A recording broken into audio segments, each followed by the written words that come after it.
ವಿಶೇಷ ಕಾರ್ಯಕ್ರಮಕ್ಕೆ ಮತ್ತೊಮ್ಮೆ ಸ್ವಾಗತ. ಹೆಗಡೆಯವರು ತಮ್ಮ ಅಧಿಕಾರಾವಧಿ ಮುಗಿತಾ ಬರ್ತಾ ಇದ್ದ ಹಾಗೆ ನಾನಾಗಲೇ ಕೇಳಿದ ಹಾಗೆ ರಾಜಕಾರಣಿಗಳ ಬಾಯಿಗೆ ಸತತವಾಗಿ ಆಹಾರ ಆಗ್ತಾ ಹೋದ್ರಿ. ತಾವು ಮುಖ್ಯಮಂತ್ರಿಗಳ ವಿರುದ್ಧ ಇರೋ ಕೇಸ್ಗಳಲ್ಲಿ ರಿಪೋರ್ಟ್ ಕೊಡ್ತೀರಾ ಕೊಡಲ್ವಾ ಅನ್ನೋ ವಿಚಾರ, ಇನ್ನೊಂದು ಅಕ್ರಮ ಗಣಿಗಾರಿಕೆಯ ಬಗ್ಗೆ ತಾವು ರಿಪೋರ್ಟ್ ಕೊಡ್ತೀರಾ ಕೊಡಲ್ಲ ಅನ್ನೋದು ಬಗ್ಗೆ ಅದ್ರ ಬಗ್ಗೆ ಸ್ಪಷ್ಟಪಡಿಸ್ಬೋದಾ? ಈಗ ಮುಖ್ಯಮಂತ್ರಿಗಳ ವಿರುದ್ಧ ನನಗೆ ಒಂದು JDS ದತ್ತ ಅವರು ಒಂದು ಕಂಪ್ಲೇಂಟ್ ಕೊಟ್ಟಿದ್ದರು. ಅದು ಅವ್ರು ಮಾಡಿದಂಥ ಡಿನೋಟಿಫಿಕೇಷನ್, ಜಮೀನಿನ ಡಿನೋಟಿಫಿಕೇಷನ್ ಬಗ್ಗೆ.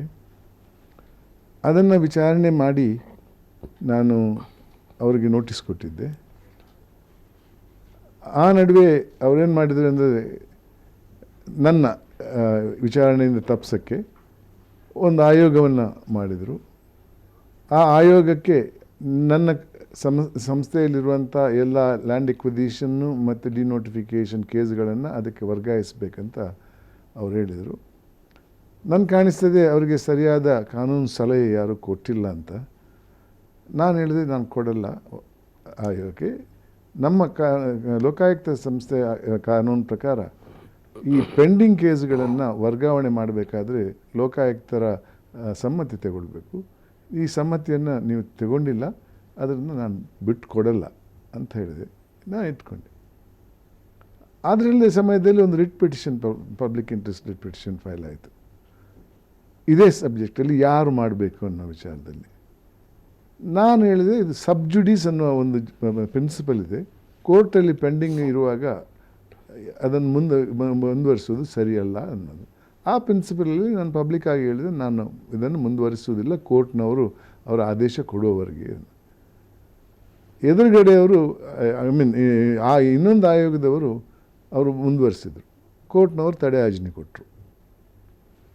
ನಾನು ಮುಂದುವರಿಸೋದಿಲ್ಲ ಅಂತ ಹೇಳಿದ ಇದಕ್ಕೆ ತಡೆ ಆಜ್ಞೆ ಕೊಟ್ಟಿಲ್ಲ. ನಾನು ಮುಂದುವರಿಸ್ತಾ ಇದ್ದರೆ ಖಂಡಿತವಾಗಿ ತಡೆ ಆಜ್ಞೆ ಕೊಡ್ತಾಯಿದ್ರು. ಯಾಕೆಂದರೆ ನಾಳಿನ ದಿವಸ ಅವರು ಆದೇಶ ಲೋಕಾಯುಕ್ತರು ಮಾಡಬಾರ್ದು, ಆಯೋಗ ಮಾಡಬೇಕಂತ ಹೇಳಿದರೆ ನಾನು ಮುಂದುವರಿಸಿದ ತಪ್ಪಾಗ್ತದಲ್ಲ.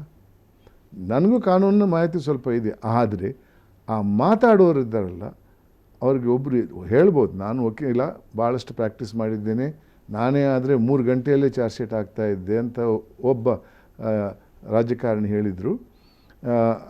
ಅವ್ರಿಗೆ ಹೇಳ ಬಯಸ್ತೇನೆ ಅವ್ರಿಗೆ, ಕಾನೂನು ಸ್ವಲ್ಪ ನೀವು ಬಿಟ್ಟು ಭಾಳ ವರ್ಷ ಆಯಿತು, ಸ್ವಲ್ಪ ಓದ್ಕೊಂಡು ಬನ್ನಿ ಅಂತ.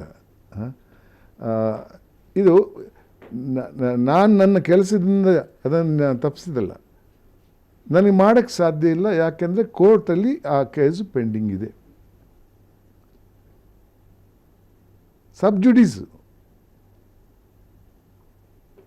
ಸಬ್ಜುಡೀಸ್ ಆಗುವಾಗ ಈ ಕೆನಾಟ್ ಮುಂದಕ್ಕೆ ಹೋಗೋಕ್ಕೆ ಸಾಧ್ಯವಿಲ್ಲ.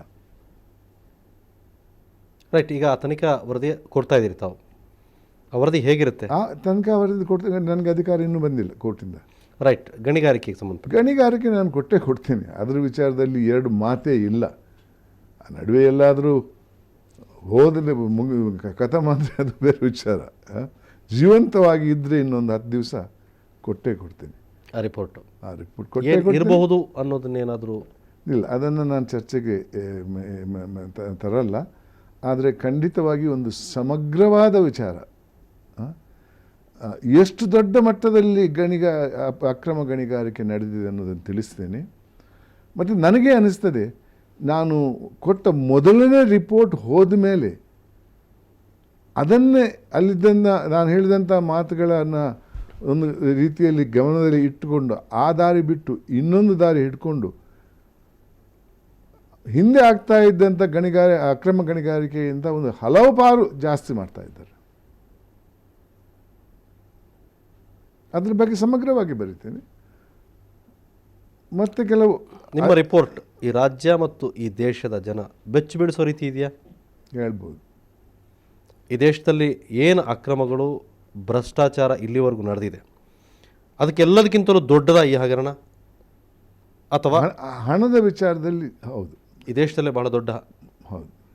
ಅಂದರೆ 2G ಹೋಗೋಕ್ಕಿಲ್ಲ. ರಾಜ್ಯದ ಮಟ್ಟದಲ್ಲಿ ನೋಡಿದರೆ ಖಂಡಿತವಾಗಿಯೂ ಭಾಳ ದೊಡ್ಡ ಹಗರಣ. ಸೊ ತಾವು ಕೆಲವು ವಿಚಾರಗಳನ್ನು ಮಾತಾಡಬೇಕಾದ್ರೆ ಬಹಳ ಸೀರಿಯಸ್ ಆಗ್ತೀರಿ. ನ್ಯಾಯಾಂಗದ ಇಲಾಖೆಯಲ್ಲಿ ಸಾಲಿಸಿಟರ್ ಜನರಲ್ ಆಗಿ 2 ಬಾರಿ, ಈ ದೇಶದ ಸರ್ವೋಚ್ಚ ನ್ಯಾಯಾಲಯದ ಸುಪ್ರೀಂ ಕೋರ್ಟ್ ಜಸ್ಟಿಸ್ ಆಗಿ ಕೂಡ ರಿಟೈರ್ಡ್ ಆದವರು. ತಾವು ಲೋಕಾಯುಕ್ತರಾದ ನಂತರ ಅದೇ ಇಲಾಖೆಯಿಂದ ಕೆಲವು ಅಡೆತಡೆಗಳು ಬಂದಾಗ ತಮಗೇನು ಅನ್ಸೋಕ್ಕೆ ಶುರುವಾಯಿತು?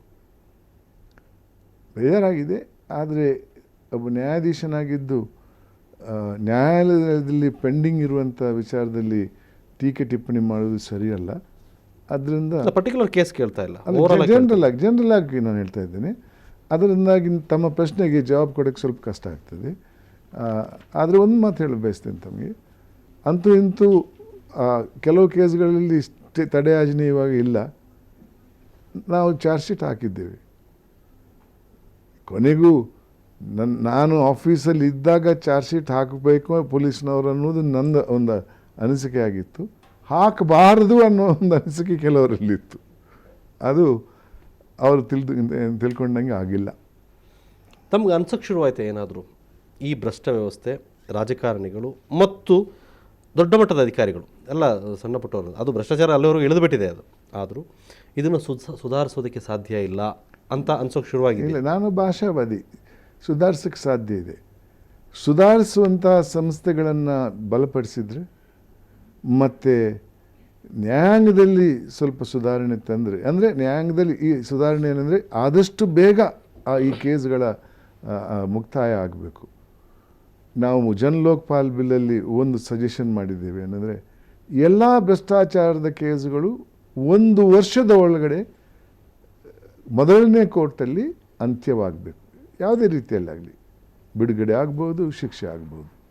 ಇವತ್ತಿನ ಸಂದರ್ಭದಲ್ಲಿ ಕರ್ನಾಟಕದಲ್ಲಿ ಮಾತ್ರ ಅಲ್ಲ, ಭಾರತದಲ್ಲಿ ಮೊದಲನೇ ಕೋರ್ಟಲ್ಲಿ ಅದು ಅಂತ್ಯವಾಗಬೇಕಾದ್ರೆ 10 ವರ್ಷ ಬೇಕು. 5 ವರ್ಷಗಳ ಕಾಲ ಅವಧಿ ಮುಗಿತಾ ಬಂದಿನಿ, ಕೆಲವೇ ದಿವಸಗಳಷ್ಟೇ ಇದೆ. ಒಮ್ಮೆ ಹಿಂದಿರುಗಿ ನೋಡಿದಾಗ ಏನೆಲ್ಲ ನೆನಪಾಗುತ್ತೆ? ಯಾರೆಲ್ಲ ನೆನಪಾಗ್ತಾರೆ ನಿಮಗೆ? ನಮ್ಮ ಅಧಿಕಾರಿಗಳೇ. ಯಾರು ನೆನಪು ಮಾಡ್ಕೋತೀರಿ? ದತ್ತ ಅವರು, ಮಧುಕರ್ ಶೆಟ್ಟರು, ಇತರ ಕೆಲವು ಅಧಿಕಾರಿಗಳು, ನ್ಯಾಯಾಂಗದವರು, ಮತ್ತು ಹಿಂದಿನ ಉಪಲೋಕಾಯುಕ್ತರು, ಇವರೆಲ್ಲ ನೆನಪಿಗೆ ಬರ್ತಾರೆ ಈ ಕಳೆದ 5 ವರ್ಷದಲ್ಲಿ. ಅದಕ್ಕೂ ಹಿಂದೆ ಹೋದರೆ ಇನ್ನೂ ಭಾಳ ಜನ ಇದ್ದಾರೆ. ನಿವೃತ್ತಿ ನಂತರ ಏನು ಮಾಡ್ತಾರೆ ಸಂತೋಷ್ ಹೆಗ್ಡೆ ಅವರು? ನಾನು ಸಂಘ ಸಂಸ್ಥೆಗಳನ್ನು ಕಟ್ಟಲ್ಲ, ರಾಜಕೀಯ ಅಂತೂ ಇಳಿಯಲ್ಲ. ಮತ್ತು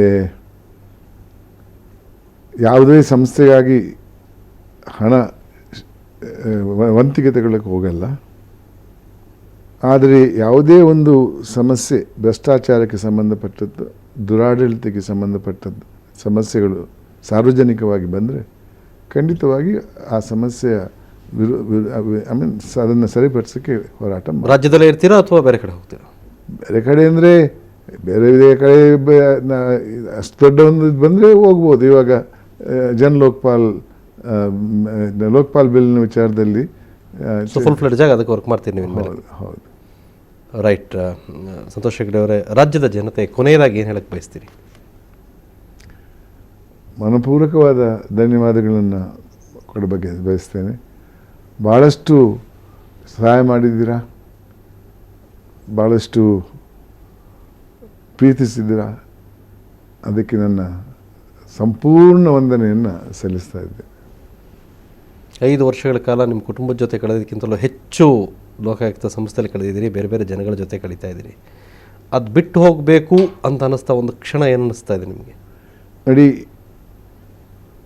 ನಾನು ಇತ್ತೀಚೆಗೆ ಕೆಲವೆಲ್ಲ ವಾರ್ತೆಗಳು ಬರ್ತಾಯಿದ್ದು, ನಿಮ್ಮನ್ನೇ ಮುಂದುವರಿಸ್ಬೇಕಂತಿದ್ದಾರೆ, ನೀವೇ ಮುಂದುವರಿಸಬೇಕು ಅಂತ. ಅದೇ ಕಡಾಕಡಿ ಹೇಳಿದ್ದೇನೆ, 1 ನಿಮಿಷ ನಿಲ್ಲಲ್ಲ. ನನ್ನ ಅವಧಿ ಮುಗಿದ ಮೇಲೆ ಆಗಸ್ಟ್ 2 ಕ್ಲೋಸ್. ಮುಂದಕ್ಕೆ ಕೆಲವು ಅಡಚಣೆಗಳಿರಲ್ಲ ನನಗೆ. I will be much more freer then what I am. ಇನ್ನಷ್ಟು ಫ್ರೀಯಾಗಿ ಮಾತಾಡ್ಬೋದು ಖಂಡಿತ. ಥ್ಯಾಂಕ್ ಯು ಸಂತೋಷ್ ಹೆಗ್ಡೆ, ನಮ್ಮ ಜೊತೆ ಇಷ್ಟೊತ್ತು ಚರ್ಚೆಯಲ್ಲಿ ಭಾಗವಹಿಸಿದ್ರಿ. ಧನ್ಯವಾದ. ಇದು ಇವತ್ತಿನ ವಿಶೇಷ ಕ್ಷಣ ಸುದ್ದಿಗಾಗಿ ನೋಡ್ತಾ ಇರಿ ಸುವರ್ಣ ನ್ಯೂಸ್ 24/7.